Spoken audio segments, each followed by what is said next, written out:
গীত সংহিতা 1 অধ্যায়।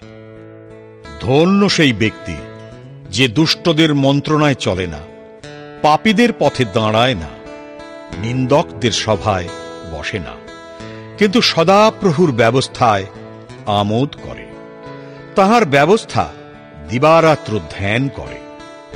সেই জলস্রোতের তীরেই রোপিত বৃক্ষের সদৃশ হইবে, যাহা যথা সময় ফল দেয়, যাহার পত্র ম্লান হয় না, আর সে যাহা কিছু করে তাহাতেই কৃতকার্য হয়।